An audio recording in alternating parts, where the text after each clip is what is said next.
நமக்கு நன்றாய் தெரிந்து பழகின வசனங்கள் தான். ஏசாயா 41வது அதிகாரம் அதனுடைய 13வது வசனத்திலே கர்த்தர் சொல்லுகிறார், உன் தேவனாய் இருக்கிற கர்த்தராகிய நான் உன் வலது கையை பிடித்து. நான் இந்த வசனம் படிக்கும் போதெல்லாம் இப்படிதான் படிப்பேன். எப்படின்னா, அது படிக்கிறது இல்லை, என் கை ஆட்டோமேட்டிக்காக அப்படி போயிடும். இந்த கையை பிடிச்சி அப்படிங்கிற வசனம் வரும்போதெல்லாம் அப்படி நான் பிடிச்சு பார்ப்பேன். ஏன்னா நம்ம கையை ஒருத்தர் விரும்பி பிடிக்கிறாருன்னு அது அவர் மட்டும்தான். ஹல்லேலூயா, ஆமென். அதுக்காக நீங்களும் இப்படி படிக்கணும்னு சொல்லலை. நம்ம பைபிள் வசனத்தை உள்வாங்கி படிச்சிட்டோம்னா அது நம்ம உள்ள எங்கேயோ போய் இருந்துரும். அடுத்து நம்ம நார்மலா பேசும்போது அந்த வசனம் அப்படி வந்துடும். உன் வலது கையை பிடித்து. யூசுவலா வலது கையை எப்போ பிடிப்பாங்க தெரியுமா?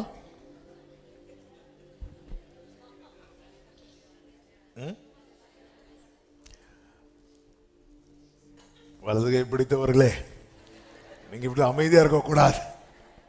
எப்ப பிடிப்பாங்க? பாக்ஸிங்கா அங்கேயும் பிடிப்பாங்க. கல்யாணத்துல பிடிச்சிட்டு வாழ்விலும் தாழ்விலும் இன்பத்திலும் துன்பத்திலும், அதுவும் அவங்களா சொல்ல மாட்டாங்க, ஒருத்தர் சொல்ல வச்சுட்டே இருப்பார். சொல்லு சொல்லு ஒழுங்கா சொல்லு, மரணம் உன்னை பிரிக்கும் வரைக்கும். வலது கையை பிடித்து, பயப்படாதே, நான் உனக்கு துணை நிற்கிறேன் என்று சொல்லுகிறேன். நான் உனக்கு ஏன் கர்த்தர் துணை நிற்கிறார்? 11-12 வசனங்களிலே சொல்லப்பட்டிருக்கிறது, இதோ உன்மேல் எரிச்சலா இருக்கிற யாவரும் வெட்கி. அப்ப ஒரு கூட்டத்தார் என்ன பண்றாங்க? நான் கேட்டுட்டே இருப்பேன், இங்க சொல்லிட்டே இருக்கணும். அப்பதான் செய்திக்குள்ள அப்படி இருந்துட்டு அப்படியே கவனித்து காணாம போயிடக்கூடாது. சிலர் அப்படி கவனிச்சு காணாம போயிடுவாங்க. அப்புறம் திடீர்னு ஏதாவது நம்ம சத்தம் போடணும், இல்லை நம்ம அமைதியா இருக்கணும். அப்ப ஒரு கூட்டத்தார் எப்படி இருக்கிறாங்க? எரிச்சலா இருக்கிறாங்க. அதே வசனத்தில் சொல்லப்பட்டிருக்கிறது, உன்னோட வழக்காடுகிறவர்கள். அப்ப ஒரு கூட்டத்தார் என்ன பண்றாங்க? வழக்காடு. அதை சொல்லுங்க, நாசமாயெல்லாம் அவரு பார்த்துப்பார். நமக்கு அந்த வேடை தான் சொல்லணும், நாசமா.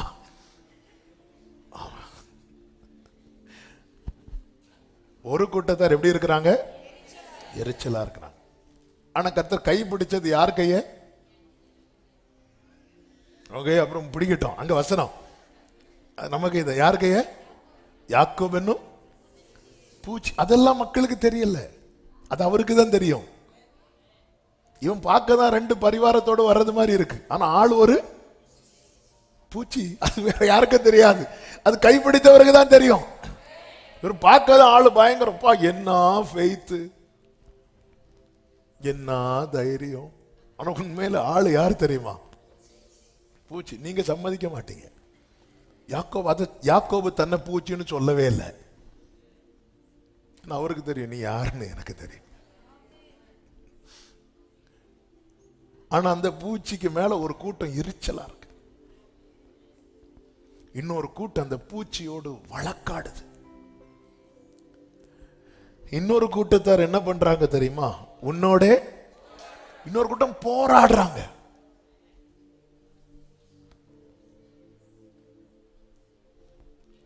ஏசா எங்க, யாக்கோபு எங்க? ஏசா மனசுல அவனுக்கு எதிராக ஒண்ணு நினைச்சதுமே ஆளு 7 ஊர் தாண்டி போயிட்டாரு. ஒரு கூட்டம் போராடுறாங்க. அடுத்து உன்னோடு போராடினவர்களை, அடுத்து பாருங்க, உன்னோட யுத்தம் பண்ணின மனுஷர். பிரச்சனைக்கு வந்துட்டே இருப்பாங்க.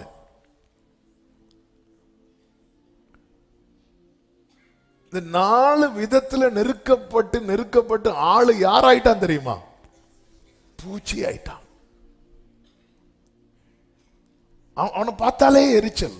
சிலருக்கு நம்மளை பார்த்தாலே என்ன எரிச்சலோ தெரியல, எரிச்சல் வருது. சிலர் நம்ம கூட வழக்காடுறாங்க, எதுக்கு எடுத்தாலும் சண்டைக்கு வருவாங்க. சிலர் பாருங்க போராடுவாங்க, அவனுக்கு இது கிடைக்க கூடாது, அவளுக்கு இது கிடைச்சிடக்கூடாது, போராடுவாங்க. நம்மளை பார்த்து பிரைஸ்லாட் சொல்லுவாங்க.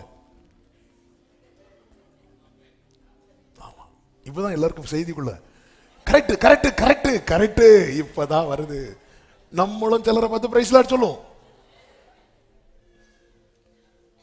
ஆனா போராடுவாங்க போராடுவாங்க. யார் அவங்களா? அவங்கெல்லாம் கல்யாண வீட்டில் நம்ம அப்போதான் சாப்பிட போயிருப்போம், அல்லது ஒரு ஃபங்க்ஷனில் சாப்பிட போயிருப்போம். நம்ம கூட போராடுறவங்க சொல்லுவாங்க அவங்க சாப்பிட்டு வந்தாச்சுன்னு. ஒரு எக்ஸாம்பிளுக்கு சொல்றேன், அவங்க சாப்பிட்டுட்டு வந்தாச்சு. அப்போ பிரதர் அப்போ போயிட்டு வாங்க. சிலர் பாருங்க யுத்தம் பண்ணிட்டே இருப்பாங்க. சவுலின் குடும்பத்துக்கும் தாவீதின் குடும்பத்துக்கும் நெடுநாள் யுத்தம் நடந்தது. இது நடுவில். ஆனா உண்மையிலே யாக்கோபு எப்படி நினைச்சிட்டாங்கன்னா, அவெல்லாம் அப்படி நினைச்சதுனால தானே ஏசா 400 பேரை கூட்டிட்டு வரான்.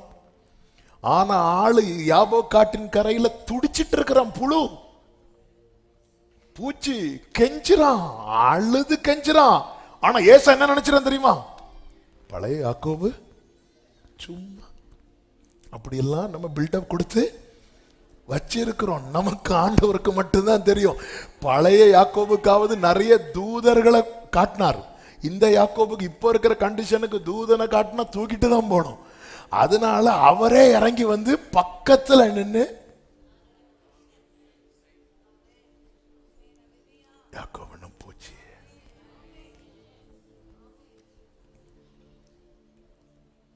நான் உனக்கு துணை நிற்கிறேன், பயப்படாத. ஆண்டவரே நீங்க எனக்கு துணை நிற்கிறீங்க, 4 கூட்டம் என்ன சுத்தி வராங்க, நான் உனக்கு துணை நின்னா என்ன நடக்கும் சொல்லவா? உங்களை எரிச்சலா இருக்கிறவங்க வெட்கி லட்சை அடைவார்கள். உன்னோடு வழக்காடுகிறவர்கள் ஒன்றுமில்லாமல் போவார்கள். உன்னோடு போராடினவர்களை தேடியும் காணாதிருப்பாய். உன்னோட யுத்தம் பண்ணின மனுஷர் ஒன்றுமில்லாமல். நல்ல கையை தட்டி ஆமென் என்று சொல்லி ஹல்லேலூயா. அப்ப இந்த இடத்துல தான் ஒரு தேவ பிள்ளை எதை உறுதிப்படுத்தணும் தெரியுமா? கர்த்தர் எனக்கு துணையா இருக்கிறார். இந்த லைன நேற்று இரவு இன்னைக்கு அதிகாலையில் வரும்போது இந்த வார்த்தை தான் மைண்ட்ல ஓடிட்டே இருக்கு. இதை மட்டும் கன்ஃபார்ம் பண்ணிட்டோம்னா எரிச்சலா இருக்கிறவங்க எரிச்சல் அடையட்டும், போராடுறவங்க போராடட்டும். இன்னைக்கு இந்த சத்தத்தை சமீபத்திலும் தூரத்திலும் இருந்து கேட்டுக்கொண்டிருக்கிற ஒவ்வொரு இதை உறுதிப்படுத்துங்க. கிதியோன் அதை உறுதிப்படுத்தின பிறகு புறப்பட்டு போனதை நாம் வேதத்தில் பார்க்கிறோம். நீங்க மட்டும் எங்க கூட இருந்திருந்தா இது நடந்திருக்கோம், நான் உன் கூட இருப்பேன். கிதியோனை நீங்க அப்படியா என் கூட இருப்பீங்களா? என்கிட்ட பேசுறது நல்லா இருக்கு, பேசுறது நீங்க தான் அறிய எனக்கு ஒரு அடையாளத்தை காட்டுங்க, இன்னொரு அடையாளத்தை காட்டுங்க. அவனுக்கு இதுதான் தேவை, அவனுக்கு அடையாளம் இல்லை மேட்ரு. ஆண்டவர் நான் போறது இந்த 300 பேரை நம்பி இல்லை, நீங்க எனக்கு துணையா இருக்கிறீங்கிற ஒரே காரியத்தை நம்பி போறேன். நான் திரும்ப திரும்ப அடையாளம் கேட்கறது எனக்கு இந்த ஒரு கான்பிடென்ட் எனக்கு தேவை. ஓகே, அவர் இருக்கிறார், அவர் இருக்கிறார், எனக்கு இது மட்டும் தேவை. எனவேதான் மோசே சொல்றார், 6 லட்சம் புருஷர்கள் அடங்கிய பெரிய மகா சபையின் தலைவன் மோசே. மோசே சொல்ற, நீங்க என் கூட வராம போனீங்கன்னா எங்களை இவ்விடத்திலிருந்து ஆண்டவரே என் கூட ஆரோன் வரணும், மிரியாம் வரணும், அந்த ஆள் வரணும், இவங்க வரணும், யோசுவா கடைசி வரை கூட இருக்கணும் கத்திய வச்சுட்டு. நீங்க வரலன்னா நான் இங்கிருந்து போக மாட்டேன். ஆண்டவர் நான் விசேஷித்தவனாய் அறியப்படுவதே நீர் என்னோடு.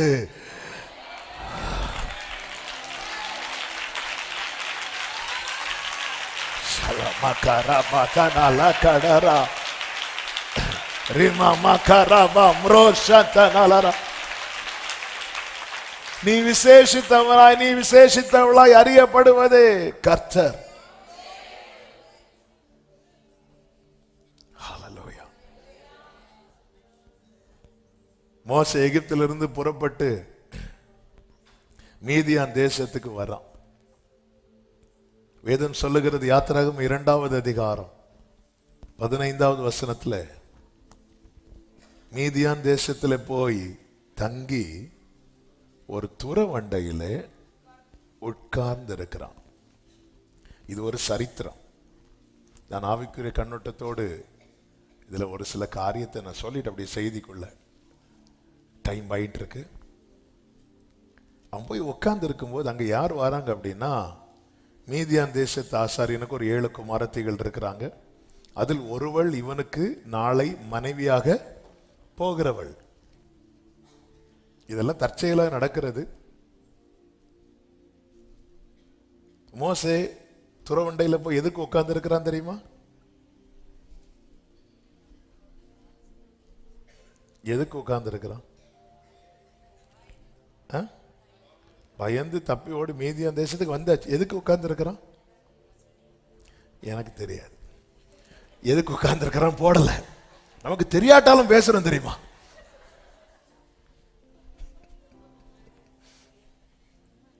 விஷயம் தெரியாது நமக்கு. ஆனா கிதியோன் போரடித்துக் கொண்டிருக்கும் போது கர்த்தர் ஒரு மரத்தை கீழே வந்து உட்கார்ந்தார். அங்க சும்மா உட்காரல, அவர் ஒரு விஷயத்தோட தான் வந்து உட்கார்ந்தார். இவன் விஷயம் இல்லாம உட்கார்ந்து இருக்கிறான்.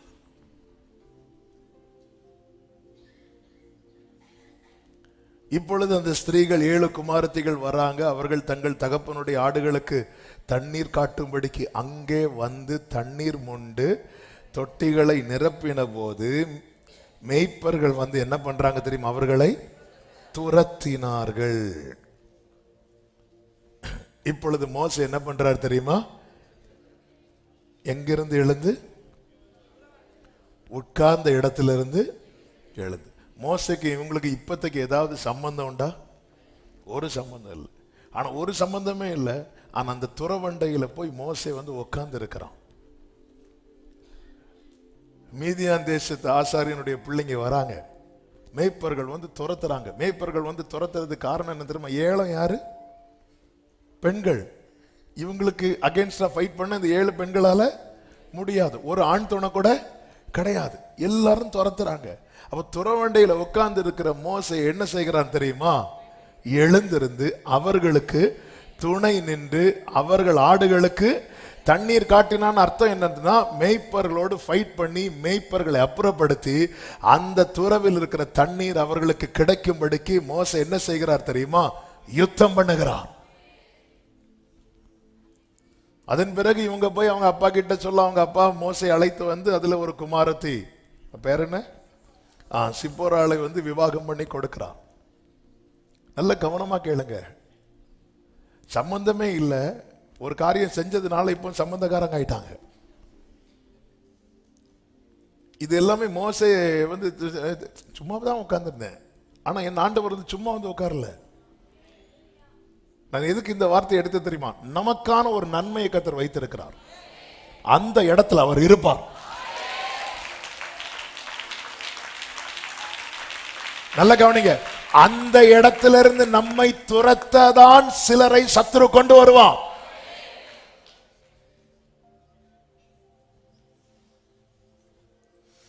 நமக்கான துறவு அந்த இடத்திலிருந்து நம்மை துரத்துவதற்கு எப்போ இவங்க தண்ணீரை எடுத்து தொட்டிகளை நிரப்பினாங்க. இவங்க இந்த ப்ராசஸ் ஸ்டார்ட் பண்ண ஆரம்பித்ததுக்கு அப்புறம் வந்து துரத்துறாங்க. அவங்க தண்ணீர் எடுத்து தொட்டிகளை நிரப்பும் போதே மோசே எழுந்து எனக்கு ஒரு கிளாஸ் தண்ணி கொடு கேட்கல. மோசே உட்கார்ந்து இருக்கிறார். மோசே எப்ப எழும்புனாங்க தெரியுமா? எதிர்க்கிறவர்கள் வந்த போது. உங்க எல்லைக்குள்ளே எதிர்க்கிறவர்களை தேவன் அனுமதிக்கிறது எதற்கு தெரியுமா? தேவன் எழுந்தருளும்படியா.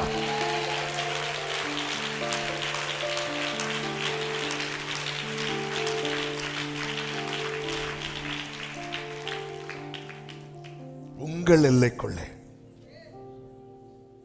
இவங்க போய் வேற துறவுல இருந்து தண்ணி எடுத்துட்டு போயிருக்கலாம்ல. இல்ல, இது உங்களுக்கானது.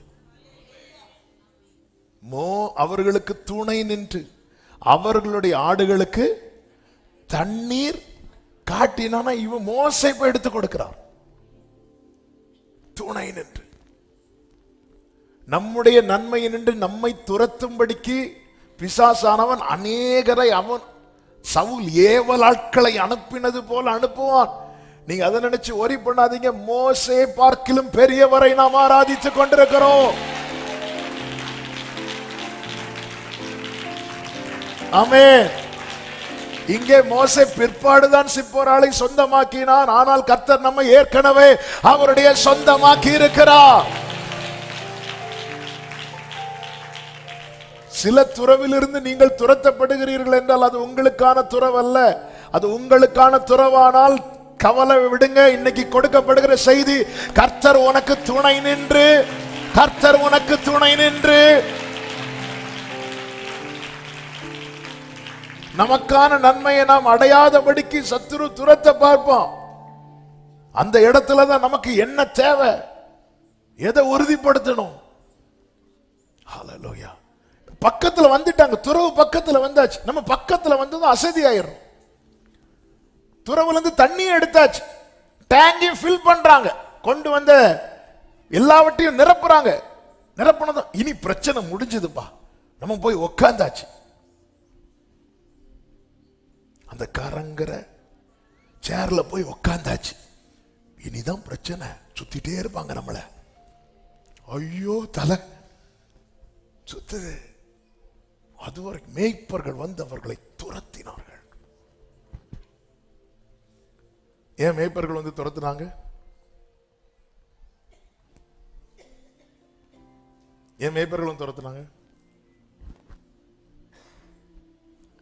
மேய்ப்பர்கள் வந்து துரத்த காரணம் ஏன் அங்க மேய்ப்பர்கள் சொல்லப்பட்டிருக்கிறது? மேய்ப்பர்கள் என்ன கொண்டு வராங்க? ஆடுகளை கொண்டு வராங்க. இவர்கள் தகப்பனுடைய ஆடுகளை கொண்டு வராங்க. மேய்ப்பர்கள் அவர்கள் ஆடுகளை கொண்டு வராங்க. அவர்கள் ஆடுகளுக்கு தான் இந்த தண்ணீர் வேண்டும், உங்க ஆடுகளுக்கு கிடைக்க கூடாதுன்னு சொல்லிட்டு இவர்களை துரத்துகிறார்கள். அதன் அர்த்தம் என்ன? இவங்களை துரத்திட்டாங்கன்னா இந்த தண்ணீரை அவங்க எடுப்பாங்க. உன் தானியத்தை சத்துருக்களுக்கு ஆகாரமாக கொடை. இந்த இடத்துல இது திரும்பி இந்த தண்ணீர் இவங்க துரத்தப்பட்டார்கள், துரத்தினார்கள். இவங்களுக்கு ஃபைட் பண்ண முடியுமா? 7 குமாரத்திகள் வராங்க, ஒன்னும் ஃபைட் பண்ண தெரியாது, முடியாது. எப்படி இருக்கும் அவங்களுக்கு? அந்த இடத்துல ஒரு மோசே துணையாக நின்ற போது, ஒரு மோசே துணையாக நின்ற போது இவர்களுக்கு கிடைக்க வேண்டிய துரத்தினவர்கள், அதான் உன்னோடு போராடினவர்கள், உண்மையில எரிச்சலா இருக்கிறவங்க, உன்னோடு வழக்காடுகிறவர்கள், உன்னோடு யுத்தம் பண்ணுகிறவர்கள் எத்தனை பேர் சூழ நின்றால் உலகத்தில் இருப்பவனிலும் உங்களோடு இருக்கிறவர். ஆமென் சொல்லுங்க பார்க்கலாம். இந்த 3 நாட்களிலே நம்முடைய ஜெபம் இதுவாகட்டும். அப்ப நீங்க என் கூட இருக்கணும், என் கூட இருங்கப்பா. என் ஓட்டத்தில் நான் தனிமை இல்லை,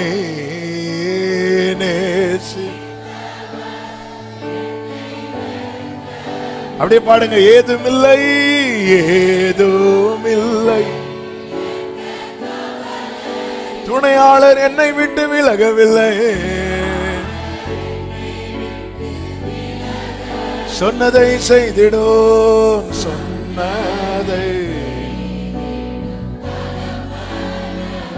சொன்னதை செய்திடும்.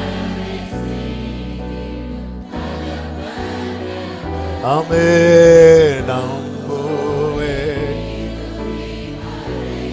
நம்புவேன்பா, நம்புவேன்பா,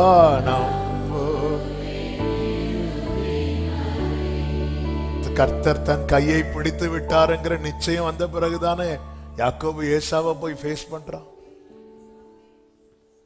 ஹல்லேலூயா. கர்த்தர் துணை நின்று இஸ்ரவேல் ஜனங்கள் சிவந்த சமுத்திரத்தை அப்படி ஈஸியா கடக்கிறாங்க, கஷ்டப்படவே இல்லை. ஆனால் அதே பாதையில எகிப்தியர் ரொம்ப கஷ்டப்பட்டு அப்படி நடக்கும்போது எகிப்தியர் ஒரு காரியத்தை கண்டு சொல்லுகிறார்கள். யாத்திராகமம் 24:25 வாசியுங்கள். 24:25.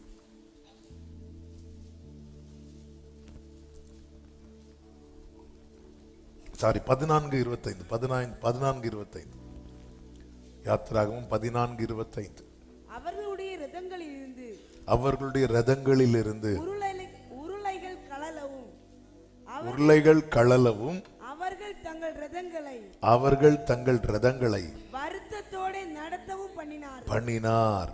அப்பொழுது எகிப்தியர் இஸ்ரவேலரை விட்டு ஓடி போவோம். கர்த்தர் அவர்களுக்கு துணை நின்று எகிப்தியருக்கு விரோதமாக யுத்தம் பண்ணுகிறார் என்றார். ஃபர்ஸ்ட் எல்லாம் இவங்க பார்க்கல. யுத்தம் பாதி வர ஆனதுக்கு அப்புறம் அவங்க என்ன பார்க்கறாங்க தெரியுமா? டேய், யுத்தம் இவங்க பண்ணல,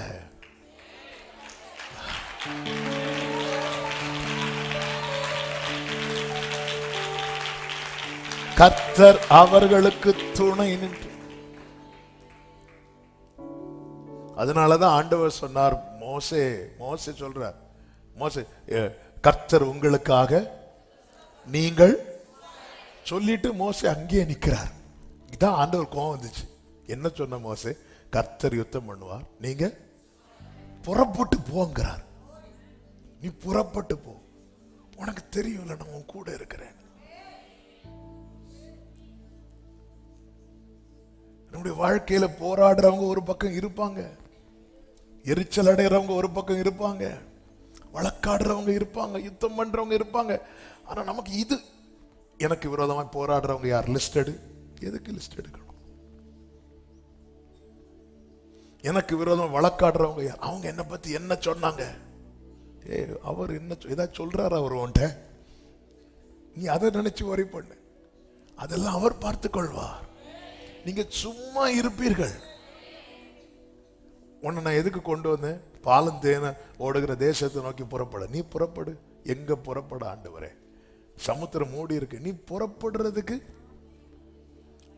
நீ வந்து இஸ்ரவேலின் சேனை எல்லாம் புறப்பட்டது. அப்ப நீ லெப்ட் ரைட் போட்டு தானே வந்த, அணி அணியா அப்படி போடு. மோசே கையை நீட்டு.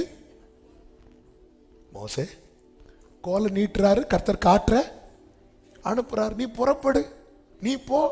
இல்ல நான் போக மாட்டேன், நான் இப்படிதான் இருப்பேன். நீ போ. மோசே உன் கோலை நீட்டு. நீ இப்படிதானே வந்த மோசே? எகிப்துல இருந்து எப்படி வந்த? நீ அணி அணியா தானே வந்த, கர்த்தருடைய சேனையா தானே வந்த, லெப்ட் ரைட் போட்டு தானே வந்த. மோசே உன் கோலை நீட்டு. ஏன் இங்க வந்தது முடங்குற?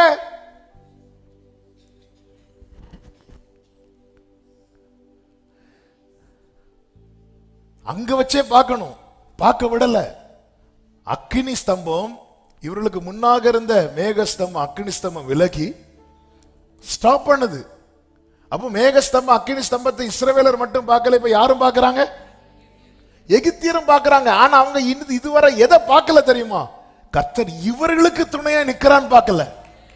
எதை பார்த்தாங்கன்னா, ரெண்டு பேருக்கும் காமனா நிக்கிறார், ரெண்டு பேருக்கும் நடுவுல நிக்கிறார். நமக்கு நிச்சயம் இருக்கணும், அவர் பட்சபாதம் உள்ள தேவன் அல்ல, அவர் நடுவுல தான் நிற்பார். ஆனா நான் அவரிடத்துல ஒப்பு கொடுத்திருக்கிறேன். எனக்கு ஒரு பிரச்சனை வந்தா கர்த்தர் என் பட்சத்துல தான்.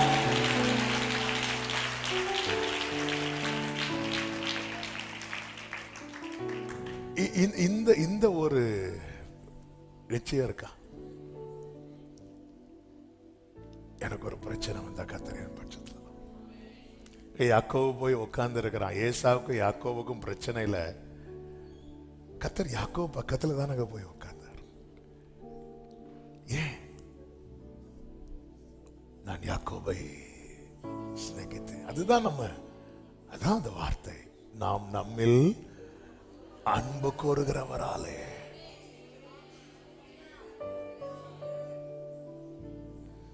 எவ்வளவோ எவ்வளவோ உயர்ந்தது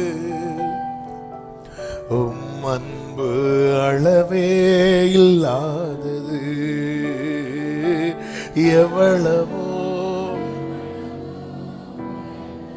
ஓ ஹல்லேலூயா, உம் அன்பு மோசே தன் பிள்ளைக்கு பெயர் வைக்கும் போது ஒரு வார்த்தை சொல்லுவார்.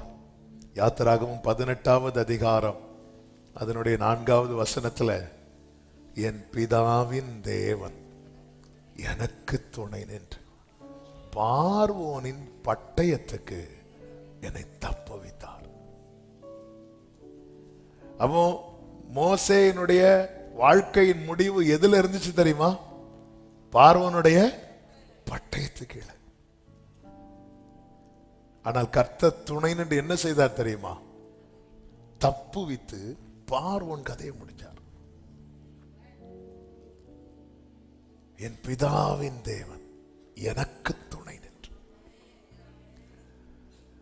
எசேக்கியா யூதாவை ஆண்டு கொண்டிருக்கும் போது அவர்களுக்கு விரோதமாய் சனகரிப் சேனை வந்து நிற்கிறது. எசேக்கியா ராஜா தன் ஜனத்தை என்ன சொல்லி பலப்படுத்தினான் தெரியுமா? 2 நாளாகும் 32வது அதிகாரம் அதனுடைய 8வது வசனத்திலே, அவனோடு இருக்கிறது மாம்ச புயம், நமக்கு துணை நின்று நம்முடைய யுத்தங்களை நடத்த நம்மோடு இருக்கிறார், நம்முடைய தேவனாகிய கர்த்தர் தானே என்று சொல்லி அவர்களை தேற்றினான் என்று சொல்லப்பட்டிருக்கிறது. அவனோடு இருக்கிறது மாம்ச புயம், நமக்கு துணை நின்று நம்முடைய யுத்தங்களை நடத்த நம்மோடு இருக்கிறவர் நம்முடைய தேவனாகிய கர்த்தர் தானே. அப்போ எசேக்கியா ஜனங்களுடைய போக்கஸ் எங்க கொண்டு வர்றாருன்னா, நீ எத்தனை பேர், அவங்க எத்தனை பேர், இப்படி பார்க்காத. என் வருமானம் என்ன, என் கடன் என்ன, இப்படி நம்ம பார்த்தா தளர்ந்துருவோமா இல்லையா? கடந்த நாள் ஒரு சகோதரி வந்தாங்க. அவங்க பிரச்சனை எல்லாம் சொன்னாங்க. கடன் பாரம், ஒரு பக்கம் வியாதி, அப்படி இப்படி சொன்னாங்க. சரி, எவ்வளவு சேலரி வாங்குறீங்க கேட்டேன். 1 lakh, 1 லட்ச ரூபா சம்பளம் சொல்லிட்டு அடுத்த வார்த்தை சொல்றாங்க, 1 லட்ச ரூபா சம்பளம் சொல்லிட்டு அடுத்த, அண்ணா 2 நாள்ல காலி ஆயிரும்ண்ணா. சம்பளம் வாங்கி வட்டிக்கு வீட்டுல பெற்றோர் பலவீனத்தில் படுத்திருக்கிறாங்க. 2 நாள் தான் அப்படி கையில வரும். அந்த 1 மாசம் வேலை பார்த்து, இரவு பகல் வேலை பார்த்து அந்த 1 லட்ச ரூபாய் கையில வரும். 2 நாள் கூட இருக்காது. நம்ம உடனே அப்படித்தானங்க பார்ப்போம். எல்லாருமே அப்படித்தானங்க. ஐயோ, இதை நான் எப்படி சமாளிக்க போறேன்? எசேக்கியா எப்படி பார்க்க வைக்கிறான் தெரியுமா? நீ இப்படி மாம்ச புயத்தை அப்படி பார்க்காத. அவன் 100 பேர் வரான், நம்ம 50 பேர் இருக்கிறோம். ஐயா, நம்ம ஹேண்டில் பண்ணிட மாட்டோம். அவங்க 1 லட்சம் பேர் வராங்க, நம்ம 50,000 பேர் இருக்கிறோம். இல்ல, இப்படி பார்த்தா நம்ம எந்த யுத்தமே பண்ண முடியாது, எந்த யுத்தத்துக்கும் போக முடியாது. நீ இப்படி பாரு, அவங்க புயல்லாம் மாம்ச புயம். ஏன் மாம்ச புயம் சொல்றார்?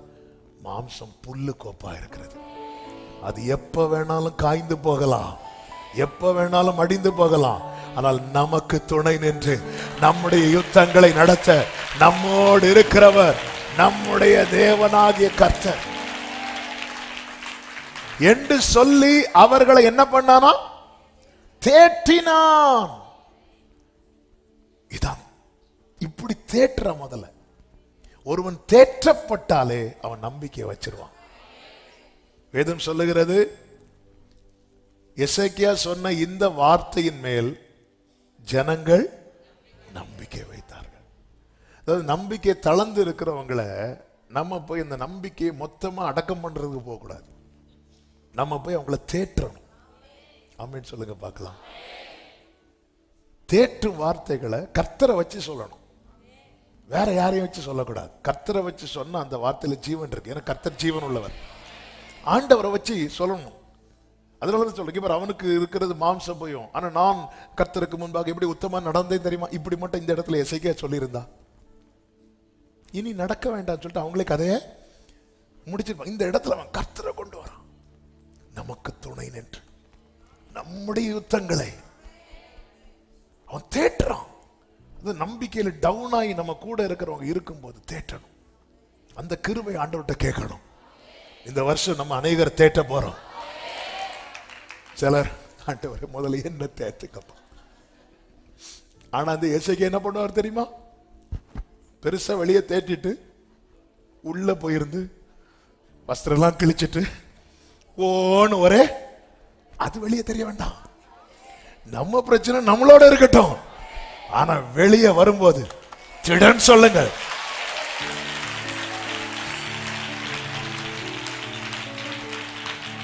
ஹalleluya, ஹalleluya, ஹalleluya.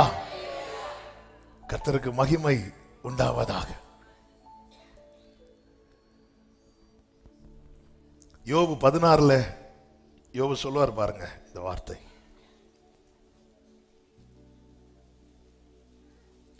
அதாவது யோபுவின் நிலைமையை பார்த்து நிறைய பேர் அவனை காணார் பண்ணுவாங்க, குற்றப்படுத்துவாங்க. இப்படியெல்லாம் இந்த நிறைய பேர் அவங்க நண்பர்கள். இப்படி சொல்லும் போது யோபு ஒரு வார்த்தை சொல்லுவார். அதனுடைய 4-5 வசனங்களை வாசிங்க. 16வது அதிகாரம் 4-5 வசனங்கள். உங்களைப் போல நானும் பேசக்கூடும். நான் இருக்கும் நிலைமையில், இந்த வார்த்தைக்கு நான் இருக்கும் நிலைமையில நீங்க இருந்தா நானும் உங்களுக்கு விரோதமாய் வார்த்தைகளை கோர்த்து உங்களுக்கு எதிரே, சிலர் பெரிய 2 பேஜுக்கு எழுதிட்டே வருவாங்க பேசுறதுக்கு.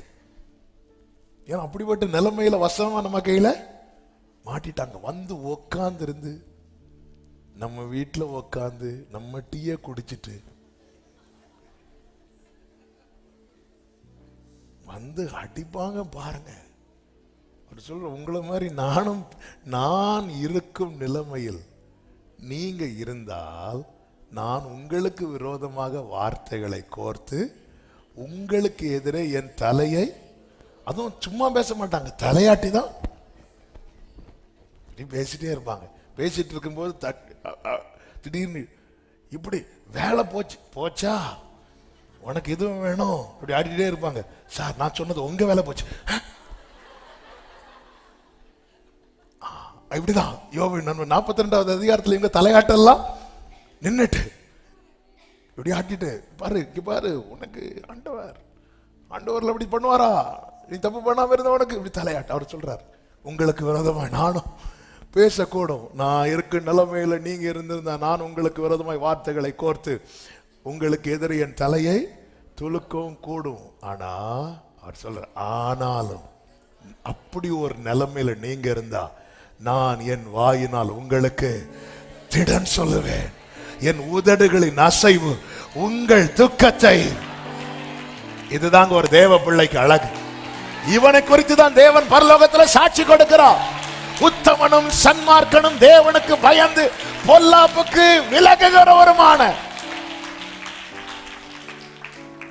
உங்க நிலைமையில நான் இருந்தா உங்களை மாதிரி எனக்கும் முடியும். நான் அப்படி செய்ய மாட்டேன், அப்படி செய்யக்கூடாதுங்க. அப்படி எப்படா விழுந்தோன்னு நான் அப்பவே சொன்னேன். சிலர்லாம் அந்த டைம் தான் தலை அப்பதான் ஆடும், அது வரைக்கும் அசையாமல் நிலைத்திருக்கும். இல்ல இசைக்க தேட்டுறான், ஆனா உள்ள வெயிட்டான பாரத்தை வச்சுட்டு. நீங்க மற்றவர்களை தேற்றிட்டு ஆண்டவர் சமத்துல வாங்க, உங்களை கர்த்தர் தேற்றுவார்.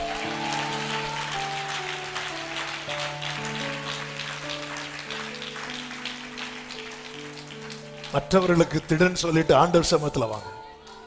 ஆண்டவர் சமத்துல வந்து அமருங்கள். கர்த்தர் ஏசாயா ஓடி போய் என் பிள்ளை கிட்ட, அவன் நெஞ்ச கிழிச்சு அழுதுட்டு இருக்கிறான். ஆமென். சனகரிப்பு நிந்தித்தது, ரப்சாகே நிந்தித்ததை கேட்டவன் உடைஞ்சிட்டு இருக்கிறான். நீ போய் சொல்லு, நீ போய் அவனிடத்துல சொல்லு, அவன் என் தாசனாகிய தாவீது நிமித்தம் நான் இந்த நகரத்துக்கு ஆதரவாய் இருப்பேன்.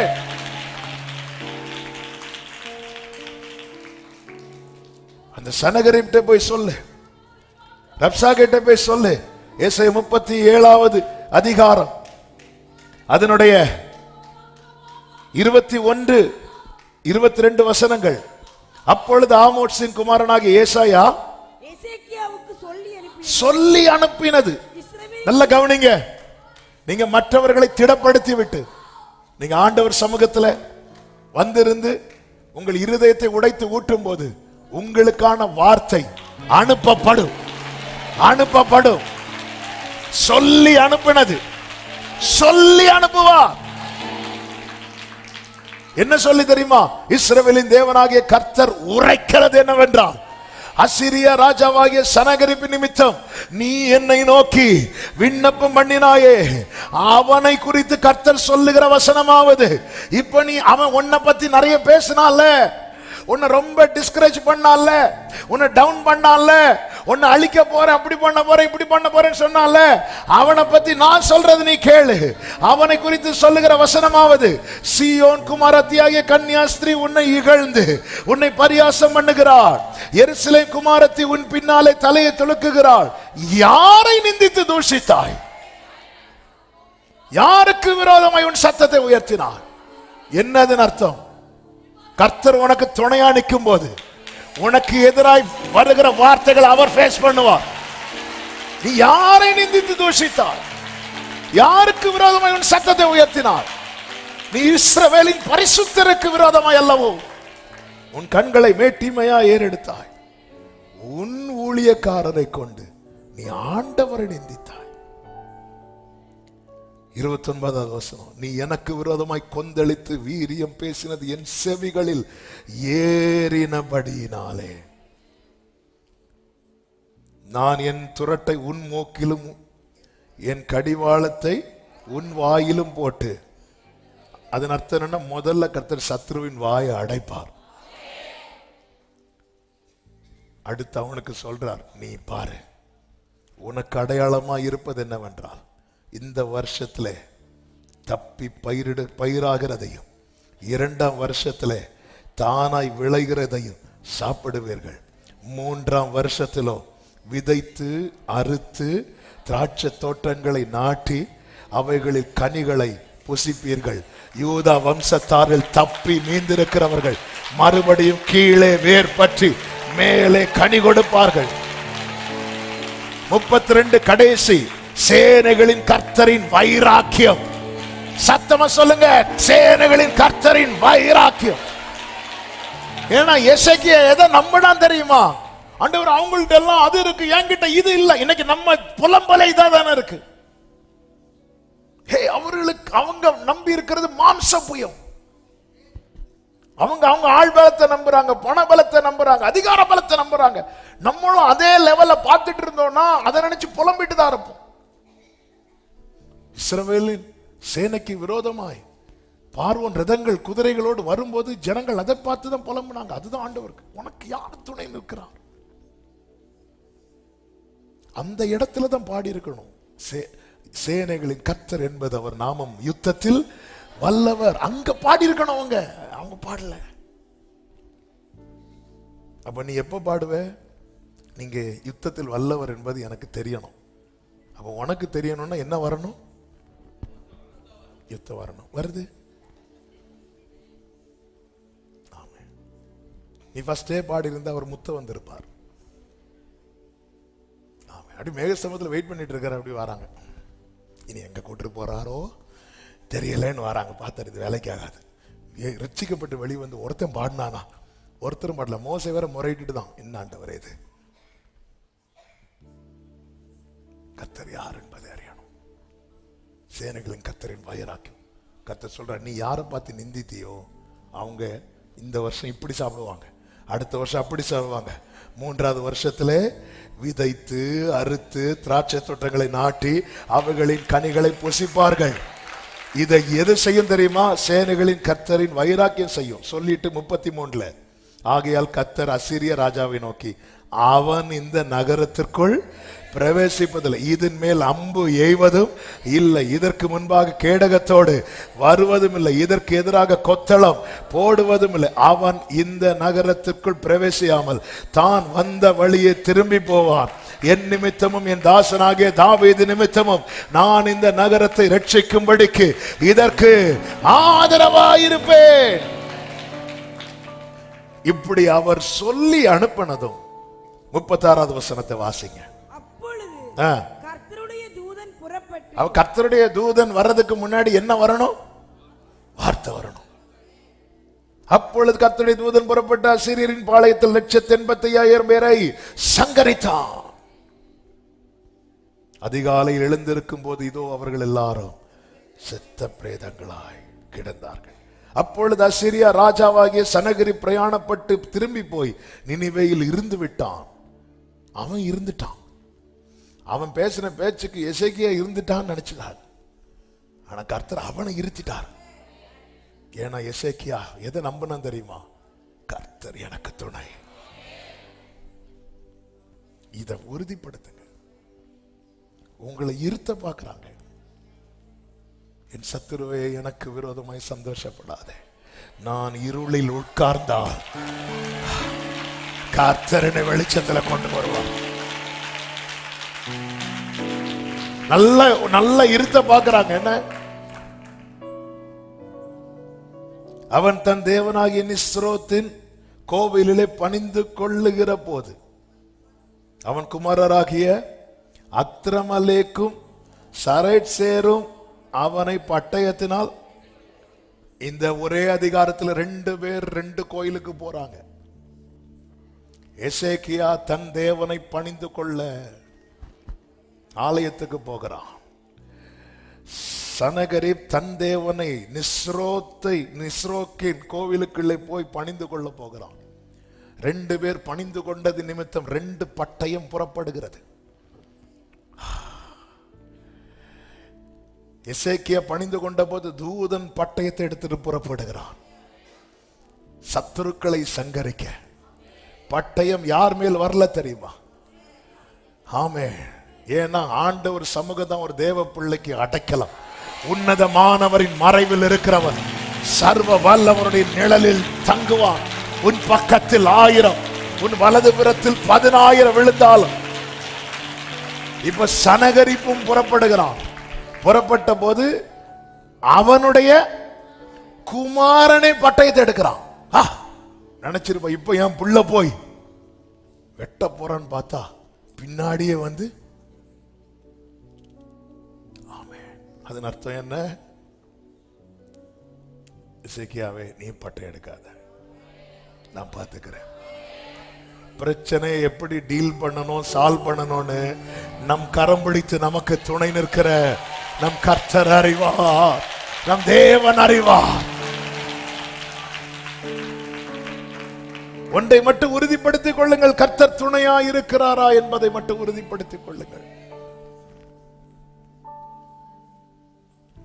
சங்கீதம் 94:17 தாவீது இப்படி சொல்லுகிறான், கர்த்தர் எனக்கு துணையாயிராவிட்டா என் ஆத்துமா சீக்கிரமாய் மௌனத்தில் வாசம் பண்ணியிருக்கும். அப்படின்னு அர்த்தம் என்ன தெரியுமா? கர்த்தர் எனக்கு துணையா இராமல் இருந்திருந்தா எனக்கு அடக்க ஆராதனை என்றோ நடந்து முடிஞ்சிருக்கும். கடந்த 2023 ஆகஸ்ட் பிரேயர்ல ஒரு ஃபேமிலி வந்தாங்க வெளியூர்ல இருந்து. ஒரு குறிப்பிட்ட நாள்ல வந்தாங்க. அந்த குறிப்பிட்ட நாள்ல வந்துட்டு சொன்னாங்க, ஃபர்ஸ்ட் நான் இந்த டே கணக்கு பண்ணி ஏன் வந்தேன் அப்படின்னா, இதே நாள் போன வருஷம் இதே டேல நானும் ஒய்ஃபும் டிசைட் பண்ணோம் நம்ம சூசைட் பண்ணலாம் அப்படின்னு. அப்போ உங்கள் செய்தி ஓடிட்டு இருந்துச்சு. அப்படி டிசைட் பண்ணி சரி அப்போ அவளும் ஓகே சொல்லிட்டா, நானும் ஓகே சொல்லிட்டேன். 2 பேரும் ஓகே சொல்லி இப்போ 2 பேரும் இந்த விஷயத்தில் நல்ல ஒருமனதாக வந்துட்டோம். வந்து அப்படி இருக்கும்போது திடீர்னு அதுலேருந்து 2 வார்த்தைகள் ஆண்டவர் பேசினார். எங்கள் 2 பேரோட எண்ணம் மாறிட்டு அந்த இடத்துல 2 பேரும் மாறி மாறி நல்லா அழுதுட்டோம். நல்லா அழுது முடிச்சிட்டோம். 1 வருஷமா கர்த்தர் அழகா நடத்துறாங்க. அன்னைக்கு அந்த அவங்க சொன்ன வார்த்தை, அந்த வார்த்தையை மட்டும் நாங்கள் கேட்கலன்னா நாங்கள் 2 பேரும் மறித்து இன்று 1ஆம் ஆண்டு அஞ்சலி. அப்படி 2 பேரும் மறித்து இன்னைக்கு 1 இயர் ஆயிருக்கும். எங்கள் வீட்டில் இருக்கிறவங்க 1ஆம் ஆண்டு அஞ்சலின்னு போட்டிருப்பாங்க. அப்படின்னு நினைச்சிட்டு போங்க, ஆரம்பட மாட்டாங்க. அப்படின்னா நீங்களே தான் போட்டு போகணும். ஃபர்ஸ்டே அட்வான்ஸ்லாம் கொடுத்து இப்படி எத்தனை பேர் ஒரு ஊர்ல ஒரு ஓப்பன் கிரவுண்ட் மீட்டிங் பேசிட்டு இருக்கும்போது ஒரு சின்ன பொண்ணு ஓடி வந்து அங்கிள் எங்க மம்மி உங்ககிட்ட பேசணுமா அப்படின்னு. நான் அப்படி இறங்கி போகும்போது அவங்க சொன்னாங்க, அவங்க அதே மாதிரி இந்த இந்த மந்தில், இந்த வருஷம், இந்த மந்தில், இந்த வேர்டு மட்டும் ஆண்டவர் உங்க மூலமா நான் கேட்காம இருந்திருந்தா நான் இறந்து இத்தனை நாள் ஆயிருக்கும், என் பிள்ளை அனாதை இறந்திருக்கும். கர்த்தர் எனக்கு துணையாயிராவிட்டார். என் ஆத்துமா சீக்கிரத்தில் எத்தனை பலவீனங்கள், எத்தனை போராட்டங்கள், எத்தனை நிந்தைகள், எத்தனை அவமானங்கள், தனிமை, நெருக்கம். அந்த டைம்லாம் பயப்படாத, யாக்கோபனும் பூச்சியே,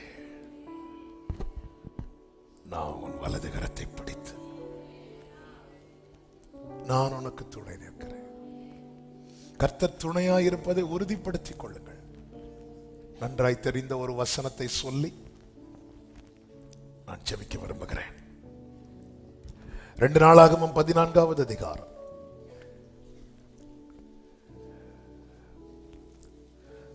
எத்தியோப்பியர் ஆசாவுக்கு விரோதமாய் படையெடுத்து வரும்போது ஆசாவும் எதிர்கொண்டு போகிறான். அதனுடைய 11வது வசனத்தை வாசியுங்கள். ஆசா தன் தேவனாகிய கர்த்தரை நோக்கி கூப்பிட்டு, கர்த்தாவே, பலன் உள்ளவனுக்காகிலும் பலன் அற்றவனுக்காகிலும் உதவி செய்கிறது உமக்கு லேசான காரியம். எங்கள் தேவனாகிய கர்த்தாவே, எங்களுக்கு துணை நில்லும். உம்மை சார்ந்து உம்முடைய நாமத்தில் ஏராளமான இந்த கூட்டத்திற்கு எதிராக வந்தோம். கர்த்தாவே, நீர் எங்கள் தேவன், மனுஷன் உம்மை மேற்கொள்ள விடாதையும் என்றார். அப்பொழுது இந்த வேர்டு ஆசா கிட்ட வந்ததும் ஆண்டவர் எழுந்தருளினார். அப்பொழுது கர்த்தர் அந்த எத்தியோப்பியரை ஆசாவுக்கு யூதாவுக்கு முன்பாக முறிய அடித்ததினால் எத்தியோப்பியர் ஓடி போனார்கள். இந்த இடத்துல 5 காரியங்களை நம்ம பார்க்க முடியும். ஒன்று, ஆசாவும் எப்படி புறப்பட்டு போறான் பாருங்க. 10வது வசனத்துல, அப்பொழுது ஆசா அவனுக்கு எதிராக புறப்பட்டு போனான். மரேஷாவுக்கு அடுத்த செப்பாத்தா என்னும் பள்ளத்தாக்கில் யுத்தத்துக்கு. அப்ப ஆசாவுக்கும் டீம் இருக்கு. 8வது வசனத்தில் சொல்லப்பட்டிருக்கிறது, யூதாவிலே பரிசை மீட்டையும் பிடிக்கிற 3 லட்சம் பேரும், பென்யமீனிலே கேடகம் பிடித்து வில்லை நாணேற்றுகிற 2,80,000 பேருமான சேனை ஆசாவுக்கு இருந்தது. இவர்கள் எல்லாரும் யாரு? பராக்கிரமசாலிகள். இப்ப ஆசாவுக்கு பின்னாடி இவ்வளவு பேர் இருக்கிறாங்க. ஆனா ஆசா கண்களை எங்க ஏறெடுக்கிறான்? இவங்களுக்கு தான் தேவன் துணை நிற்பார். யாபோக்காட்டின் கரையில வேற யாரும் இல்ல, அதனால யாக்கோபு பார்த்தாருன்னு சொல்லலாம். இங்க இருக்கிறாங்க. என் கூட ஆட்கள் இருந்தாலும் இல்லாம போனாலும் என் கண்கள் அவரை தான் நோக்கி இருக்குமானால் கர்த்தர் ஆண்டவர் பார்த்துட்டே இருக்கிறார். இவன் இப்ப மாம்ச புயத்தை பார்க்கிறானா, கர்த்தரை பார்க்கிறானா? அதான் அவர் வெயிட் பண்றார். அவர் யுத்தம் பண்றதுக்கு ரெடியா தான் இருக்கிறார். ஆனா எனக்கு துணை செய்யணுமா வேண்டாமாங்கிறது நான் தானே டிசைட் பண்ணணும். நம்ம கூட யார் வரணுங்கிறத நாம தானே டிசைட் பண்ணணும். அப்படி அணிவகுத்து நிற்கும் போது ஃப்ரெண்ட்ல ஆசா நிக்கிறான். எப்படி பார்த்துருக்கணும்? பின்னாடி பார்த்துட்டு இப்படி சொல்லி இருக்கணும். பின்னாடி பாப்பான்னு பார்த்து அப்படி அப்படிங்கிறான். ஒத்தாசை அனுப்பும் பர்வதமே, ஒத்தாசை அனுப்பும் பர்வதமே, கண்ணோக்கி பாரும் தேவா, இயேசு தேவா, கண்ணோக்கி பாரும் தேவா. கர்த்தரை நோக்கி பார்க்கிறான். 2வது, ஆசாவுக்கு எதிராய் வந்த எத்தியோப்பியன் எப்படி வந்திருக்கிறானா? 9வது வசனம், அவர்களுக்கு விரோதமாய் எத்தியோப்பியன் ஆகிய சேரா 10 லட்சம் பேர்கள் சேர்ந்த சேனையோடு, அதை எண்ணி முடிக்கிறதுக்குள்ளே ஆசாக்கு ஆயுசு போயிடும். 300 ரதங்களோடும் புறப்பட்டு, அவன் ஆசாவுக்கு எல்லாம் இருந்தாலும் சேரா கிட்ட இருக்கிறத வச்சு பார்த்தா சேரவே முடியாது. அவ்வளோ பெரிய டீம். ஆனால் ஆசா என்ன சொல்றாரு தெரியுமா? ஆண்டவரே, இங்க பாருங்க, பலம் உள்ளவனுக்கு ஆகிலும் பலனற்றவனுக்கு ஆகிலும். அதன் அர்த்தம் என்ன? ஆண்டவரே, இப்போ பலமுள்ள சேரா, பலனற்ற ஆசா. இந்த 2 பேர்ல யார் ஜெயிக்க போறாங்கன்னு கேட்டா எல்லாரும் சேரான்னு சொல்லுவாங்க. ஆனா ஆசா சொல்றான், நீங்க யாருக்கு சப்போர்ட் பண்றீங்களோ அவங்க தான் ஜெயிப்பாங்க. இதுதான் தேவனை பெரிதாக பார்க்கிறோம். எந்த சைடு மெஜாரிட்டியோ அவங்க ஜெயிப்பாங்க. இது நம்ம எல்லாருடைய பார்வை தானே. இந்த பார்வையை உடைக்கிறோம். அப்பா பலன் உள்ளவன் இங்க யாரு? சேரா. பலனற்றவன் யாரு? அப்போ இந்த இடத்துல யாருக்கு ஹெல்ப் பண்றது ரொம்ப ஈஸியா இருக்கும்? சேராவுக்கு. ஆனா ஆசை சொல்றான், அப்படி பலன் உள்ளவனுக்கு ஹெல்ப் பண்றது உங்களுக்கு எவ்வளவு ஈஸியோ அது போலதான் ஆண்டவரே பலன் உள்ளவனுக்காகிலும் பலனுள்ளவன் பலனற்றவன் பலமுள்ளவன் பலனில்லாதவன் யாராயிருந்தாலும் உதவிகள் செய்வது என் இயேசுவுக்கு. கர்த்தரை பெரிதாய் பார்க்கிறவர்களுக்கு கர்த்தர் துணை நிற்பார். 3வது பாருங்கள், அவன் உதவி கேட்கிறான். எங்கள் தேவனாகிய கர்த்தாவே எங்களுக்கு துணை நில்லும். ஹெல்ப் கேட்கிறான். அந்த இடத்துல எப்பவுமே ஆண்டவர்ட்ட அந்த ஒத்தாசையை நாடணும். எங்களுக்கு ஒத்தாசை வரும் பர்வதங்களுக்கு நேராக என் கண்களை ஏறெடுக்கிற வானத்தை பூமி உண்டாக்கின கர்த்தரிடத்திலிருந்து எனக்கு ஒத்தாசை. எந்த காரியத்துக்கு நமக்கு பின்னாடி 1000 பேர் சப்போர்ட்டிவா நின்னாலும் கண்களை ஏறெடுத்து பழகணும். நேசர்கள் வந்தபோது நேசரை மறந்தாள். ஓசியா 2 எடுக்க வேண்டாம். நேசர்கள் எல்லாம் போனதுக்கு அப்புறம் நேசரை தேடணும். இப்படி தேடக்கூடாது. எத்தனை பேர் இருந்தாலும் இப்படி நான் பார்த்து பழகணும். ஆண்டவரே வந்துருங்கப்பா, என் கூட வாங்கப்பா. அழகான ஒரு பாட்டு உள்ள, வாருமையா போதகரே வந்த மீடம். லாசர் வியாதியா இருந்த போது மார்த்தாளும் மரியாளும் இயேசுவுக்கு சொல்லி அனுப்புனாங்க வாங்க. ஆனா அதே வீட்டுல லாசர் நல்லா இருக்கும் போதும் இயேசுவை கூப்பிட்டாங்க. நம்ம இந்த செகண்ட் ஹாஃப் தான் நம்ம லைஃப்ல இருக்கு. கஷ்டத்துல இயேசுவை கூப்பிடுவோம். நல்லா இருக்கிறாங்க, வீட்டுல விருந்து வைக்கும் போது இயேசுவை கூப்பிட்டாங்க.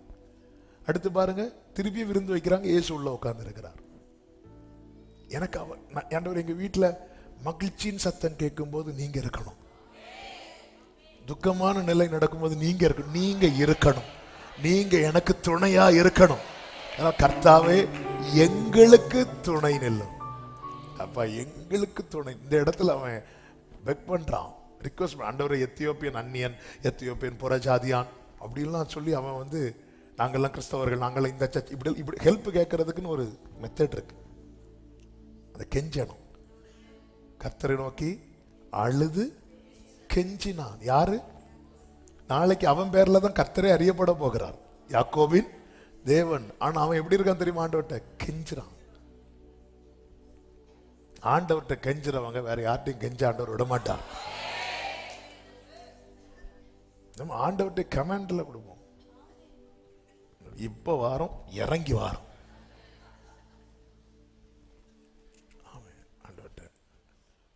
ஆண்டவர் ஆபிரகாம அவருக்கு லெவல்ல வச்சு பேசுறார். நான் செய்ய போகிறது ஆபிரகாமுக்கு மறைப்பேன். ஏன் சிநேகிதன் அப்படி பேசிட்டு இருக்கும்போது ஆளக்காண்டல எங்கன்னா விழுந்து கிடக்கிறான் கீழே.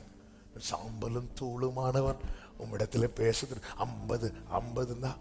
என்னப்பா இப்படி பார்கெயின் பண்ணிட்டு இருக்கிற? ஒரு 45, 5 குறைஞ்சா ஒரு 40, எப்படி இப்படி கெஞ்சிட்டு இருக்கிற? 99 வயசு தயங்கல்ல. கர்த்தர் சப்போர்ட்டிவா நிக்கிறார் அப்பா கிட்ட. அந்த இடத்துல தான் நம்முடைய இந்த மேட்டிமை, பெருமை, இந்த இடத்துல அட்டி வாங்கப்படுது.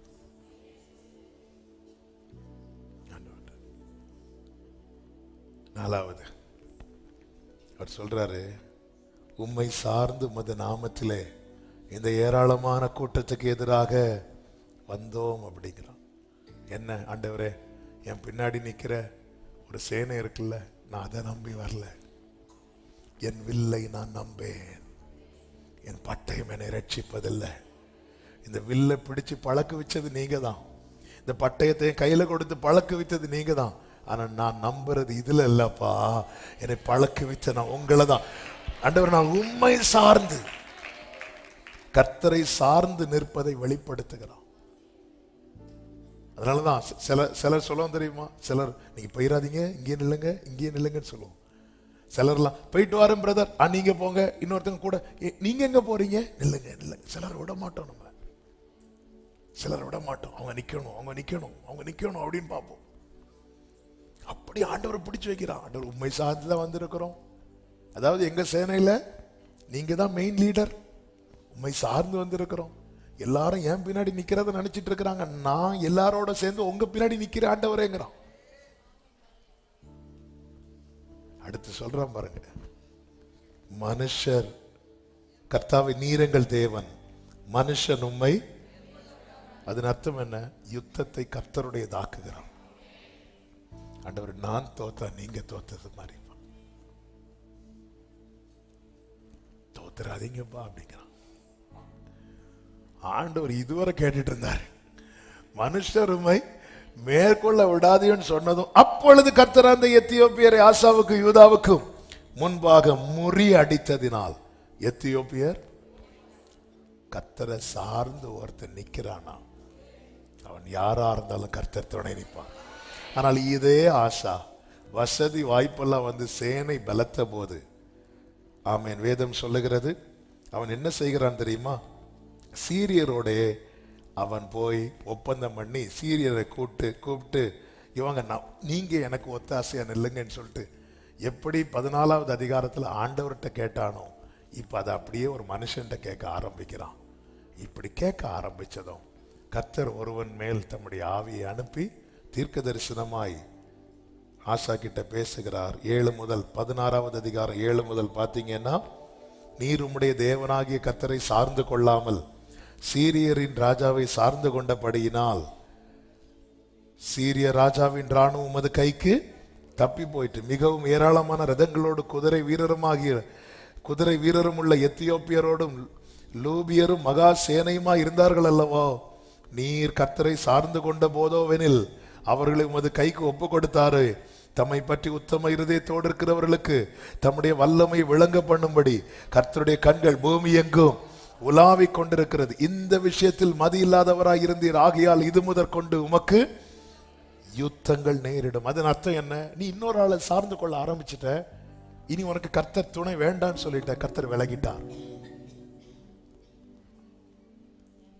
நம்முடைய ஓட்டத்துல கடைசி வரைக்கும் யுத்தம் உண்டு. யுத்தம் உண்டுன்னு என்ன தெரியுமா? நல்ல போராட்டத்தை, அப்ப வெரி லாஸ்ட் ஸ்டெப் வர போராட்டம் இருக்கு. ஓட்டத்தை முடித்து 2 யுத்தம் ஜெயிச்சுட்டு இனி ஆண்டவர் வேண்டான்னு சொல்லி விட்டுறாதீங்க. ஒரு சில சொல்லும், ஒரு பெரிய கண்டத்தையே நான் தாண்டி வந்துட்டேன். இல்ல, தீயதான் தாண்டி இருக்கிறோம். அடுத்து தண்ணீர் இருக்கு, அடுத்து அக்கினி ஜுவாலை இருக்கு, முன்னாடி இருந்துட்டு தான் இருக்கும். சிங்கத்தை கொண்டு போட்டுட்டு அப்பாடான்னு திரும்பி பார்க்குறோம், கரடி வந்து சிரிச்சிட்டு இருக்கு. கரடி பிரச்சனை முடிஞ்சு வந்து பார்த்தா கோலியாத் வந்து நிக்கிறான். சரி, எல்லா பிரச்சனையும் முடிஞ்சாச்சுன்னு சொல்லி போய் நேர பார்த்து சவுல் இருக்கிறான் ஈட்டி வச்சுட்டு. அந்த பிரச்சனை முடிஞ்சுன்னு வீட்டுக்கு வந்த மனைவி சொல்றா, இப்படிதான் சொல்ற முடிஞ்சு. சரி, ஆசையா ஒருத்தன் அழகு போல ஒருத்தனை வளர்க்குறான். அவன் வேற சொல்றான், அப்ப நான் முடிய பங்கு வைக்கட்டா, வைடா மகனை. யாரு? அப்சலோம். பிள்ளை ஆசையா கேட்கறான்னு சொல்லிட்டு வச்சு பார்த்தா கடைசியில் அவன் நிக்கிறான். எங்க அப்பாவை பார்த்தா கொல்லுவேன். அவன் நிக்கிறேன் பார்த்துட்டு, ஆண்டவரே எப்பக்கமும், அதான் மத்தளத்துக்கு ஆண்டவர் 2 பக்கம் தான் அடி, உங்க இருதயத்தை கேட்டவனுக்கு சுத்தி அடி விழுது. இதுதான் லைஃப். அதனால எனக்கு கர்த்தருடைய துணை தண்ணீரை தீயை கடப்பதற்கு மட்டும் இல்ல, இந்த பூமியில நான் கடைசி ஸ்டெப் எடுத்து வைக்கிறது வர. அதனால நமக்கு ஃபேவர் பண்றதுக்கு ஆட்கள் வந்தாலும், எனக்கு அனுகூலம் பண்ணுகிறவர்கள் நடுவில் சில நமக்கு சப்போர்ட்டிவ் வந்து நம்ம ஆண்டவரோட கூடாது, ஆண்டவரோடு போங்க. கர்த்தர் ஆட்களை கொண்டு வருவார். கர்த்தர் துணையா இருப்பதை உறுதிப்படுத்திக் கொள்ளுங்கள். இந்த ஆண்டு நிச்சயமாய் கர்த்தர் உங்களை ஜெயமாய் நடத்துவார். எல்லாரும் அப்படி எழுந்து நிற்கலாமா? யாக்கோபின் தேவன் என் தேவன், எனக்கென்றும் துணையவரே, என்னாலும் ஒரு விஷயம் அப்படி எழுந்து நின்று ஒரு பிச்சு ஜீசஸ் எழுந்து நிற்க முடிந்தாங்க. ஒரு 5 மினிட்ஸ்ல ஜெபித்து முடிக்க போறோம். என்னை விட்டு விலகிறாதீங்க. யாக்கோபின் தேவன் என் தேவன், யாக்கோபின் தேவன் என் தேவன், எனக்கென்றும் துணையவரே, என்னாலும் நடத்துவாரே. யாக்கோபின் தேவன் எனக்கென்றும் துணையவரே,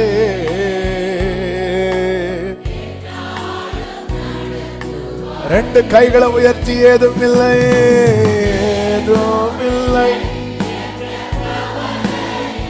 ஆமென், ஏதும் இல்லை,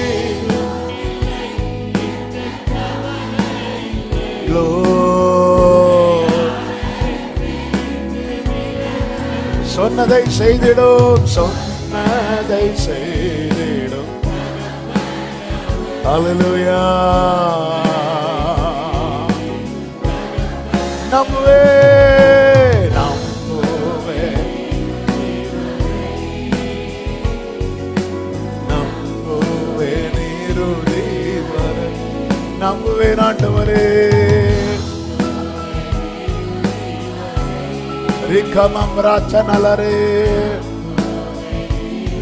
சொல்லுங்க, எந்த பாதையும் தாண்டுவே, எந்த பாதையையும் தாண்டிடுவே, எந்த சூழ்நிலையும் ஆமென், எந்த பாதையையும் எந்த சூழ்நிலையும் மேற்கொள்வேன். உங்க கரம் இருக்க, உங்க கரம் இருக்க பயமில்லையே, உங்க கரம் இருக்க பயமில்லையே. ஆமென். கைகளை அசைத்து ஹல்லேலூயா பாடுவோம். ஹல்லேலூயா, ஹல்லேலூயா, ஹல்லேலூயா, ஹல்லேலூயா, ஹல்லேலூயா, ஹல்லேலூயா,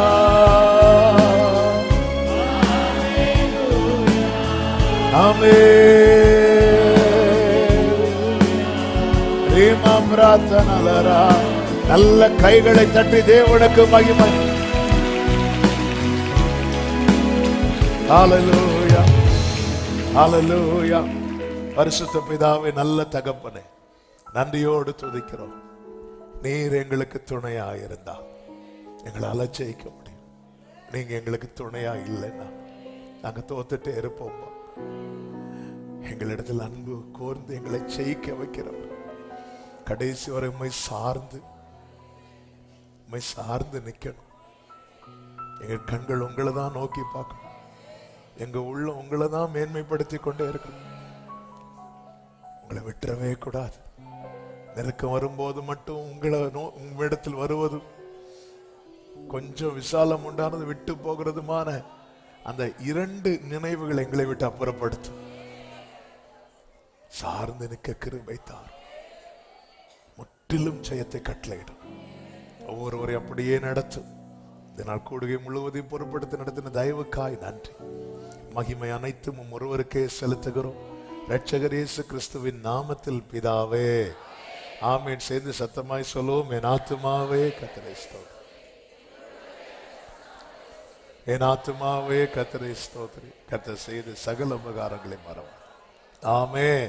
நம்முடைய கர்த்தராகிய இயேசு கிறிஸ்துவின் கிருபையும் பிதாவாகிய தேவனுடைய அன்பும் பரிசுத்த ஆவியானவருடைய ஐக்கியமும் சிநேகமும் பாதுகாவும் நம் அனைவரோடும் எல்லா பரிசுத்தவான்களோடு கூட கர்த்தருடைய வருகை மட்டும் தங்கி இருப்பதாக. ஆமென். ஹல்லேலூயா.